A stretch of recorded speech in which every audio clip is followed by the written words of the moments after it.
Hola, ¿qué tal? Muy buenas noches, bienvenidos. Esto es Causa y Efecto, el espacio de análisis, debate y entrevistas de Efecto TV de fin de semana.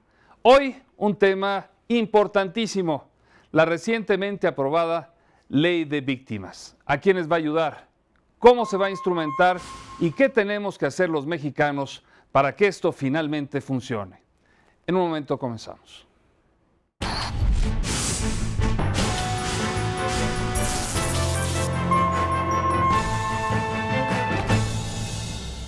Miles han sido los desaparecidos en la lucha contra el crimen organizado y el narcotráfico.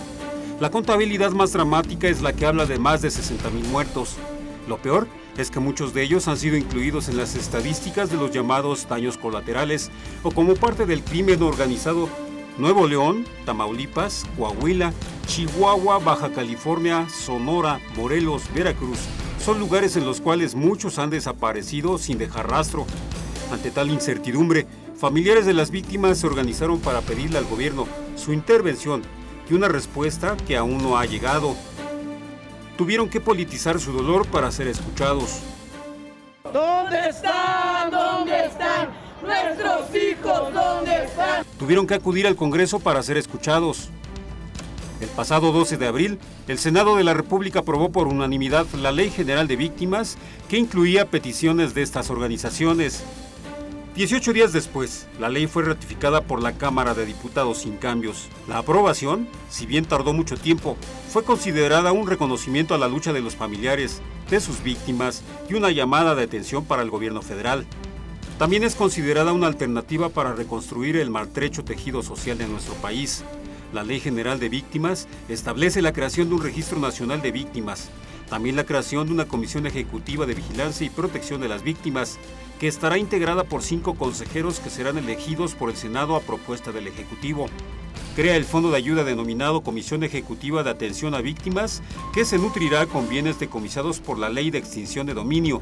Instaura un Registro Nacional de Víctimas y una Asesoría Jurídica Federal para las víctimas. Establece el concepto de reparación integral y reconoce el derecho a la verdad, a la justicia y a la reparación integral. En Causa y Efecto, Juan Nicolás. Ya ha llegado el momento de dar la bienvenida a nuestros invitados esta noche. En primer término, a mi derecha, la diputada Teresa Inchaustegui, presidenta de la Comisión Especial de Feminicidios de la Cámara de Diputados. Muchas gracias, Tere, por estar con nosotros. Muchas gracias, igualmente. Julio Hernández Barros, usted lo conoce, especialista en Derecho Penal de la Universidad de Salamanca, académico de la Iberoamericana. Muchas gracias, Julio, nuevamente en este espacio de Causa y Efecto. El doctor Luis González Plasencia, presidente de la Comisión de Derechos Humanos del Distrito Federal. Muchísimas gracias por estar con nosotros. Francisco, buenas noches. Y el licenciado Homero Tapia Pérez, coordinador del Programa de Exigencia y Vinculación de Autoridades de México Unido contra la Delincuencia. Buenas noches, Francisco, muchas gracias. Muchas gracias a todos. Estamos tocando el tema esta noche de la Ley de Víctimas. ¿Cómo se llega a esta ley? ¿Por qué es necesaria, Tere? ¿Qué caminos, qué escaños hubo que pasar? Bueno, la ley es un reconocimiento que todas las bancadas, tanto del Senado como de la Cámara de Diputados, hicieron a un problema real, emergente en nuestro país, que es el tema de la victimización que ha venido de la mano de la violencia criminal como de una estrategia de seguridad que ha creado más violencia de la que pensaba resolver. Y tiene más víctimas, tiene muchas víctimas que no se sabe efectivamente si son víctimas directamente involucradas en actividades delincuenciales, otras que de plano se sabe que no están, que son inocentes, que han sido víctimas de los fuegos cruzados. Pero en general la victimización muy fuerte, tanto desde la parte del aparato de justicia, que no repara daños, que no da información sobre desaparecidos, muertos, y no procura justicia, como de familias enteras que han perdido al padre, la madre, a que han quedado lesionados de por vida. Es decir, una cauda, una secuela social muy fuerte que no sabemos todavía de qué tamaño es. Se calcula en miles, pero no sabemos el tamaño. No se sabe, porque no hay cifras precisas. Parte de la ley es tener un registro de estas víctimas y desplegar una política, porque hay que reconocer que este saldo social es un saldo que lacera fuertemente los derechos, la vida, la dignidad de muchísimas familias. Y Correcto. no podemos continuar la marcha sin voltear a ver ese saldo y abordarlo. Decía Teresa que esta estrategia dejó mucho más víctimas y daños de lo que pretendía resolver. ¿Ustedes están de acuerdo con esto? Sí, yo creo que es evidente, aunque efectivamente no hay números oficiales, pues estamos hablando de entre 40 y 50 mil personas que han perdido la vida, Sí. un número impresionante de personas desaparecidas. Y si uno piensa un poco en los objetivos que la estrategia persigue, que es evitar que el crimen organizado se expanda, pues lo que hemos visto es exactamente lo contrario. Hemos visto cómo se ha fragmentado, los grandes cárteles se han fragmentado en pequeños cárteles, la violencia asociada al tráfico de drogas se convirtió en violencia de otra naturaleza, con delitos como la extorsión, por ejemplo. Estos eventos que hemos visto en muchos estados de personas que son diariamente ejecutadas. Sí. Entonces, definitivamente hay un saldo negativo de esa estrategia, por una parte, y por otra parte, no había habido, por lo menos hasta ahora que tenemos este instrumento normativo, alguna respuesta que es la necesaria para todas aquellas personas que están relacionadas con alguno de estos muertos, con alguno de estos desaparecidos, con independencia de que se trate de personas que participan en los eventos delictivos o que son víctimas también de las Fuerzas Armadas, ¿no? De la acción de las Fuerzas Armadas. Homero, ¿tú quieres agregar algo?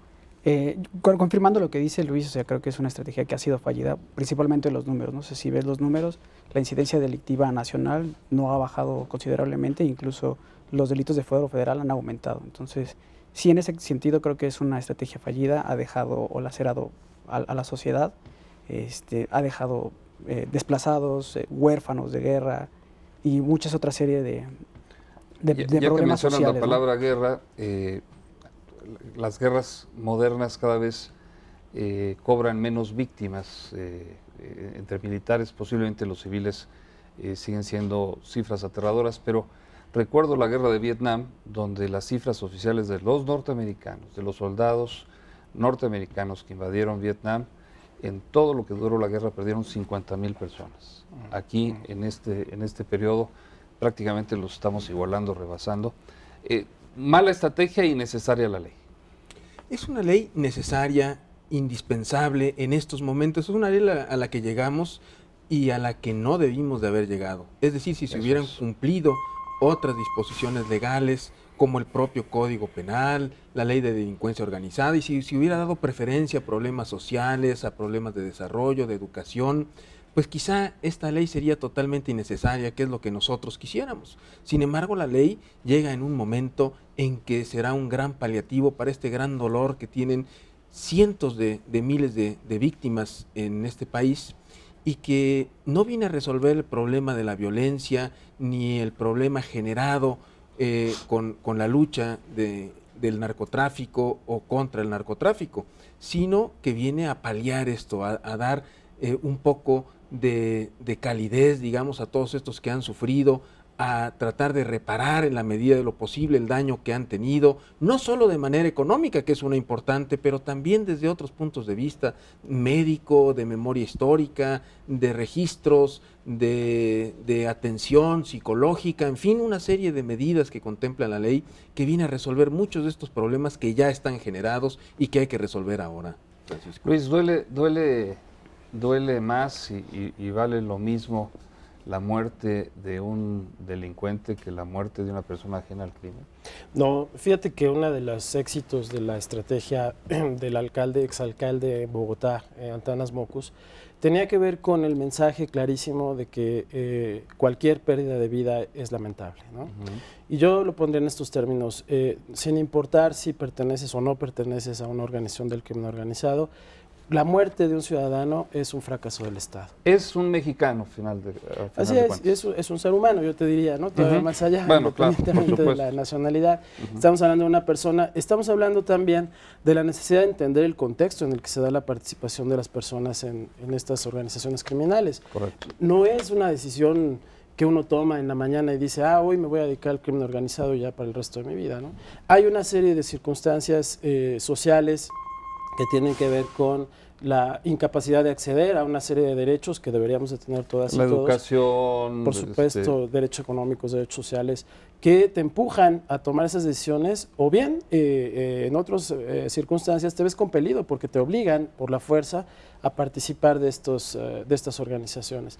No se puede hacer una lectura maniquea, ¿no? Y yo creo que esa es una gran virtud que tiene la ley, fíjate, que plantea una relación nueva entre las víctimas y el Estado.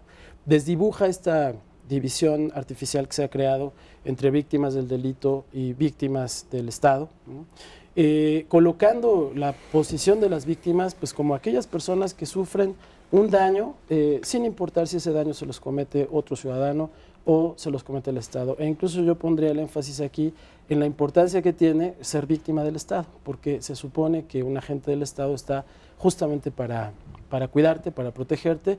La responsabilidad, en mi opinión, es mucho más alta cuando es un propio agente del Estado quien te victimiza. Tere.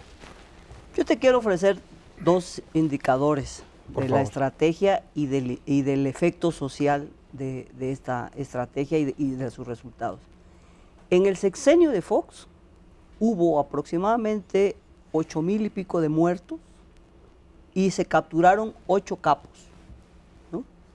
En el sexenio actual estamos hablando casi de 60,000 muertos y tenemos como 30 capos.